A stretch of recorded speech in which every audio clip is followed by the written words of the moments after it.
The artist I'd like to share with you today is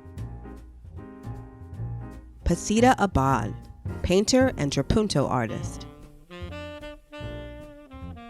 You might be wondering, what's Trapunto? Trapunto is a decorative stitch technique that's similar to quilting. Now let's get started. Pacita Abad was born on October 5, 1946 on a small island in the Philippines called Bosco Batanes. The daughter of politicians, Pacita intended to follow in their footsteps when she got her degree in political science. As an activist, while continuing her studies, she organized and participated in student-led demonstrations to protest a corrupt government. Things got a little scary when a threat was made against the Abad family.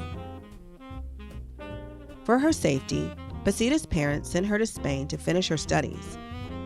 She decided to stop in San Francisco, California to visit family along the way. San Francisco was a huge culture shock for Pacita. She was energized by the vibrance and amazed by the freedom of expression she saw. So she decided to stay.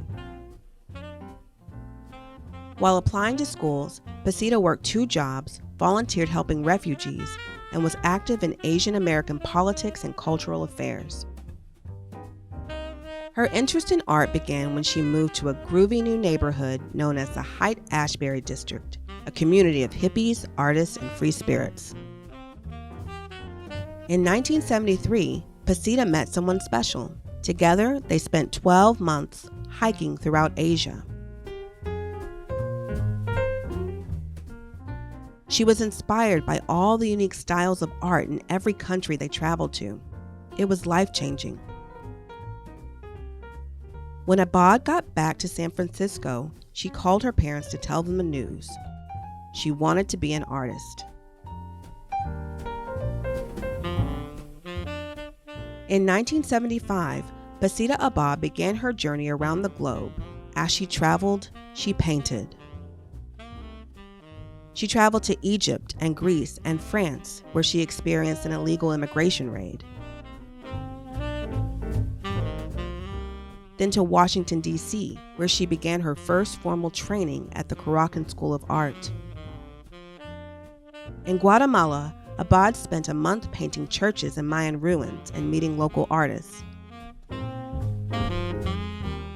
Back in Washington, D.C., she got to meet the influential abstract painter Alma Thomas. Pacita Abad also had her first art show. She'd painted 70 pieces of art so far. Take a look. What do you notice?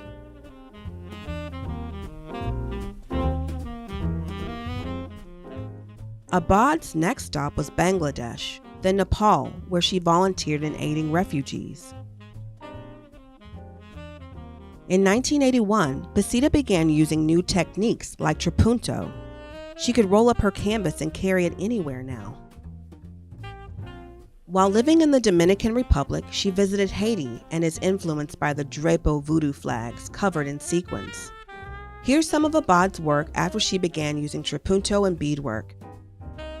Can you guess how big these works are?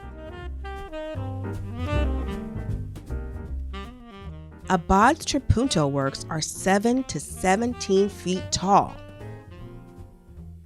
That's like 2.5 Mo Mambas. Throughout her career, Pacita Abad exhibited her work in more than 200 museums, galleries, and other venues around the world. In 2004, Abad went to Singapore to paint the Alcoff Bridge. While battling cancer, she used 55 colors and covered the bridge with 2,350 unique circles. The iconic bridge, an extension of her series Circles in My Mind, would be one of her final projects.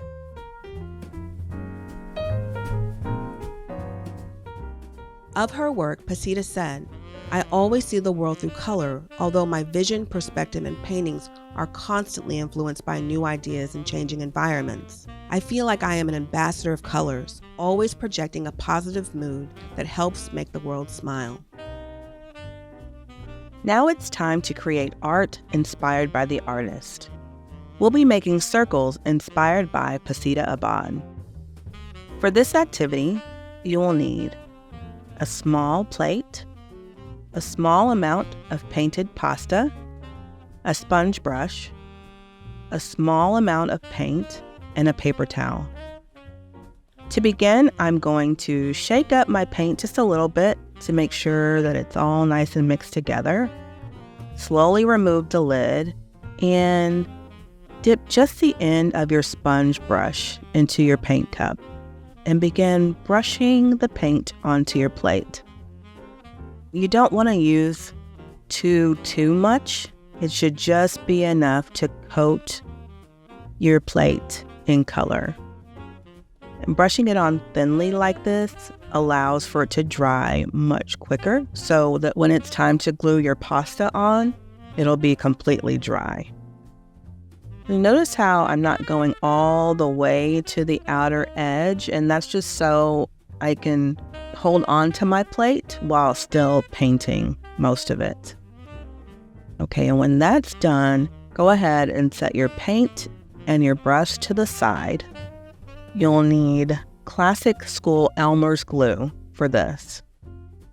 So I've chosen just a few pieces of pasta to begin with. If I need to grab more, then I will, but I don't think so. And some of you might notice that there are some pieces of pasta that are clumped together. For me, I see this as an opportunity, so I'm going to use that piece as my starting piece. You don't have to, but that's just what I'm going to do, because I kind of think it's interesting. And I'm going to place the glue onto my paper plate, not onto the pasta, and then glue the pasta pieces down. I really like the way this shape looks already, and so I'm just going to continue adding to it. Again, putting glue onto my plate and then gluing my piece of pasta down. I think that looks pretty good, and that's sort of inspiring me to do a little something different. So I'm going to continue. Maybe make a pattern with those longer pieces of pasta. And I'm placing glue down the exact shape of these longer pieces of pasta. And you might notice you can see the glue on the edges here, but that's going to dry clear. So don't worry if you get like a little too messy with the glue, because it will dry clear. It's interesting. What do we think so far? Let's add some red. I have two pieces stuck together. I kind of like that. So again, I'm placing glue onto my paper plate, sort of in the shape that I think will work. I'm gluing my pieces down. And I like the double pasta, how the two were stuck together, so I'm actually just going to try to mimic that and stick those two together as well. This looks like I'll only have enough room for one more piece there. It fits perfectly. I think that's going to be my last piece of pasta. And yeah, I'm pretty happy with this. Again, the glue will dry clear over time, and any leftover pieces of pasta that I have that don't have glue on them, I'm going to put those back into the bag with the other pieces of pasta. And you're done. I hope you all enjoyed this circle project inspired by the artist Pacita Abad, and I can't wait to see what you all make.